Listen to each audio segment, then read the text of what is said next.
એવો હુકમ થયો દાતાર બાપુનો. એટલે ઓલી વખતે અમે ચૈત્ર મહિનામાં ચૈત્રી નોરતા હતા અને ભાગવત સપ્તાહ કરી હતી.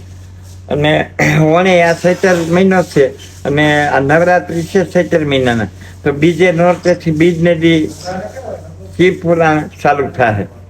હવે એને દાતારનો કુદરતી કેવો હુકમ થાય તો તાત્કાલિક બધું આવું કામ માંડે થવા અને પબ્લિક કેવી રીતની રહેવા માંડે, આ એવો ઓટોમેટિક બધી ગોઠવણી માંડે એવી થવા. અને બહુ સરસ છે. તો આ સપ્તાહ થાય તો 20 તારીખથી 26 તારીખ લગી સપ્તાહ ચાલુ રહે. 26 તારીખને ગુરુવાર છે, તેથી કથા આપણી વિશ્રામ લે અને બહુ બધાને આનંદ આવશે. આપણે મજાનું એવું સરસ ગૌશાળા છે, તો ઘરના દૂધની બધા સાસુ ખવડાવી, ઘરનું ઘી થાય એની બધી પ્રસાદ બનાવી, મોહનથાળ લાડવા બધી વસ્તુ બને એ અમારા ઘરના ઘીનું બધું બને.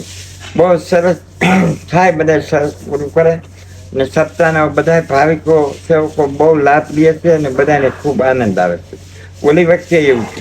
અને અમારે અમે તહેવાર છે ને, દરેક તહેવાર એવા ઉજવાય છે કે ઓલા આસુ મહિનાના નોરતા હોય તો દસરાના દી અમારે ઉપર નવનાથની છે, તો ત્યાં સરસ મજાનો વિશ્વ માટે શાંતિ યજ્ઞ થાય, બરોબર. પછી ઉતાસણી હોય